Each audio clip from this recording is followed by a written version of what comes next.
Dan Orlovsky, always in a good mood. Segue. He'll be on the call. Monday night matchup between the Titans-Dolphins on the mothership, 8:15 Eastern. Jeremy Fowler, Lewis Riddick, Laura Rutledge. Packers-Giants, that'll be on ABC at the same time. You can catch Dan every weekday at 4 Eastern on the mothership's NFL Live, which is where I saw him yesterday, breaking down Caleb Williams, which we'll get to in a moment. I thought you did a wonderful job with this. All right. What's the difference between an ankle sprain and a high ankle sprain for Trevor Lawrence, and what will that mean for his availability, mobility coming up this weekend against the Browns?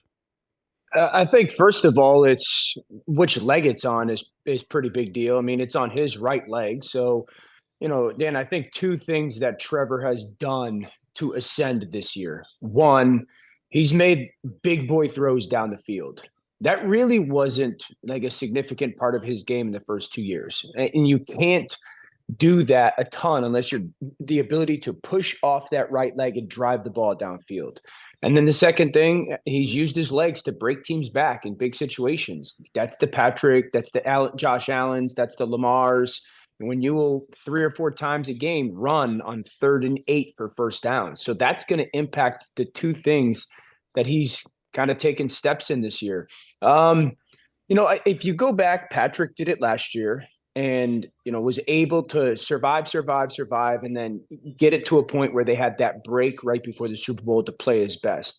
I think that's got to be Jacksonville's hope, is that continue to play good enough football, stay in the playoff race, obviously, win their division, and get them as healthy as they can for their kind of playoff run. The difference between the traditional ankle and high ankle, I had cankles, so I didn't really have an issue with ankle sprains that much. I don't want to pretend that I'm a doctor, but I do kind of just on the field, I think those are the two biggest impacts. How does the Zach Wilson story happen? Oh my gosh, dude. With in regards to the leak and how it gets out and all that stuff, there's got to be people that have motives. There's no other way that news gets out and that detail is getting shared unless there's people within that organization that are trying to smear that young man. Whether like people sit there and say he deserves it because he's being soft, or you're like, oh my gosh, I feel so bad for the young man. The only way that news gets broken, it is that there are people who think, if the story's true, that him not wanting to play is a joke, that he's being soft, that he's being a baby, and they're trying to smear his name because of it, or because the conversation has become now, in parts, is Robert Saleh's job safe, that there's people trying to protect the potential jobs of people. That's the only two ways. Yeah, I'm just trying to figure out, and like he's already smeared himself by the way he's played. I don't know if you need to sabotage his character moving forward that will stay with him the rest of his career. Sure, that's a vantage point that is valued. So then it's if you don't think it's because people are trying to smear his name, then I would say it's because people are trying to protect their own names, or people are trying to protect. Oh well, is Joe Douglas's job on the line? Is Robert Saleh's job on the line? Then it's is there someone trying to protect that narrative? What role does Rodgers play in this? I watched him on Pat's show yesterday, and I thought he was really good and transparent and honest about a lot of different stuff. I don't want to say emotional, but you felt the genuine anger that he has with it all. Aaron's one of the faces of the league, obviously, and he's been kind of at the top of the mountain. I don't know if he's been through anything like this, though. I don't know if he's been through. And he even said it when the organization, when you have an organization that has issues within it, like it seems the Jets have, that's a problem. So I think his experience of being a part of a premier organization is only valued. But at some point, It's got to stop with some of the foolishness that's going on in New York. Dan Orlovsky of the Mothership, part of NFL Live, former NFL quarterback. It feels like the Eagles are suddenly vulnerable, Dan. They went from the best team in football to, oh, what's wrong with the Eagles? You got the Cowboys game. I think they're at Seattle after that. Yeah. They could very likely lose those games. Now, all of a sudden, if Dallas wins, Dallas maybe going from a 5 seed, moving up to win the division. Is Philadelphia vulnerable? Absolutely. So in regards to Dallas, I think they're the team in the NFC that needs the 1 seed the most. I think Miami needs the 1 seed the most in the AFC. If we just specifically to Philadelphia, they are not the same team as last year. They are not nearly as dominant. They do not control games and dominate teams as much. They're vulnerable because of this, Dan.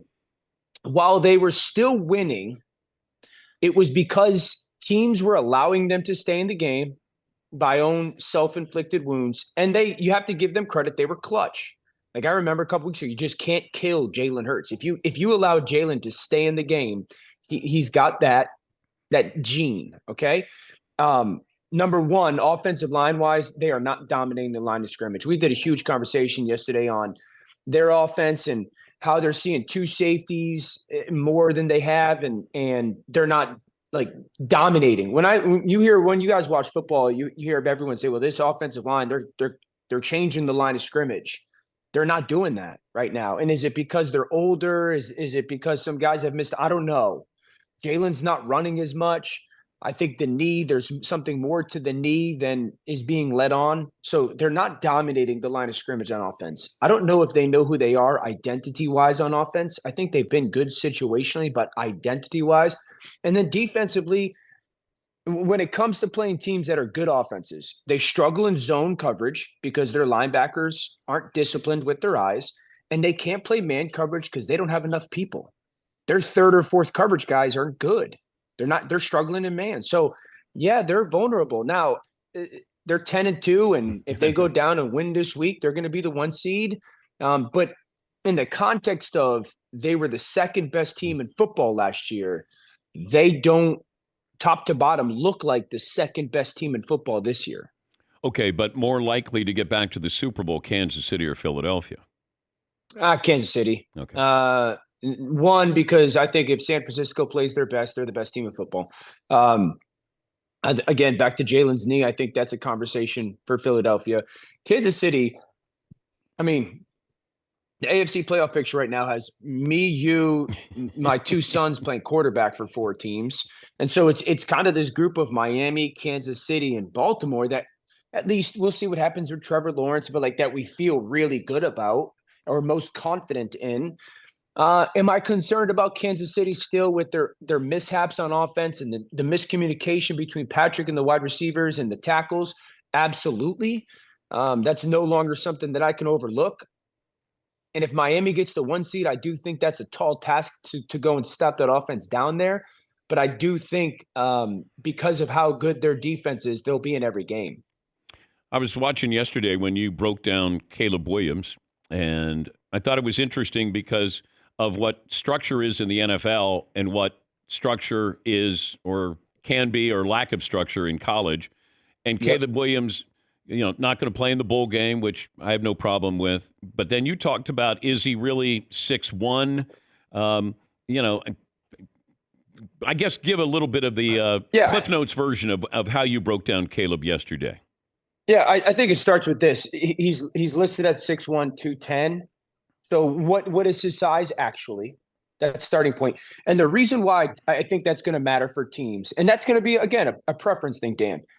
If we find who are the last 4 or 5 quarterbacks, and I've been swayed in this world, to be honest, that were not the biggest guys and went early. So Baker Mayfield, he's kind of had this roller coaster of a career. I'm a Baker guy, but he hasn't played the number 1 pick. Kyler Murray, Bryce Young, obviously this year.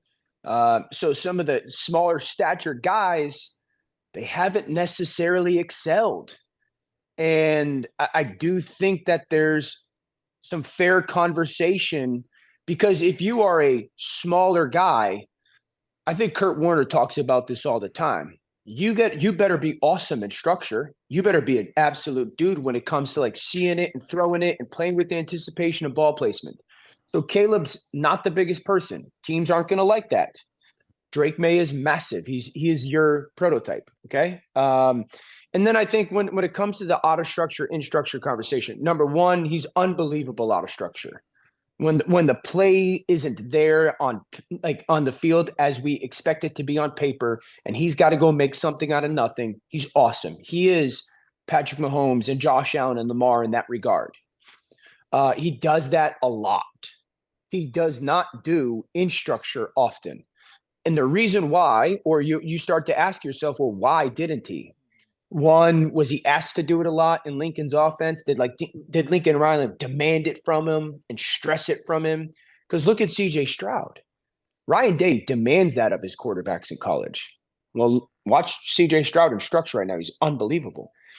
Number two, they had to score 40 points a game at USC to win this year. So you're naturally going to be big play oriented. I can't check the ball down because if I check the ball down, the other team's going to score in 90 seconds. Yeah.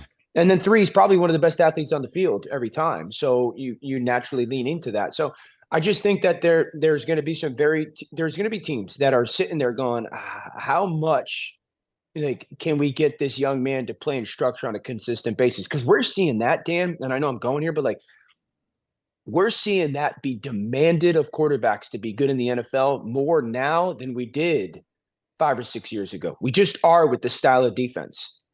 Yeah, I'm just wondering if Caleb has to fit into a team or a team fits to Caleb. Like, used to be when you drafted a quarterback, you're like, come on into our system.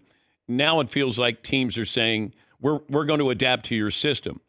The Bears are already in that system with Justin Fields, right? Yes. Where you got to improvise, and not that that's what you want to do, but I don't know if that means a better fit for Caleb Williams with the Bears than, say, somebody else.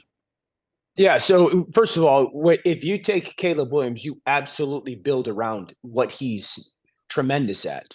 But you also have to have the people on your staff that are going to develop him with the places he's not tremendous at. Because if you don't develop that part of his game, he never gets the consistent opportunity to have the things that he is rare at be the forefront. The team's defenses won't allow it. They're too smart and they're too good.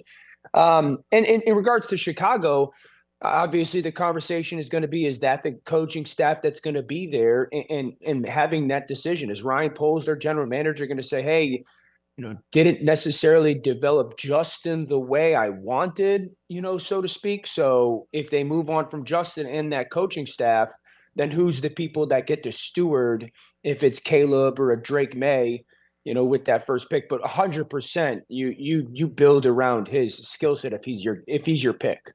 We appreciate your time. Know you're busy. Thanks for taking a couple of minutes. Thanks, guys. All right. That's Dan Orlovsky of the Mothership. He'll be on the call Monday Night Football. So you have a double header Monday night. Actually, it's a single header. Aren't they together? Simultaneous header. Simulcast? Yes. 8:15 Eastern, Titans-Dolphins. And then the Packers and the Giants kick off simultaneously on ABC. You can catch Dan every weekday, 4 Eastern, on the Mothership's NFL Live.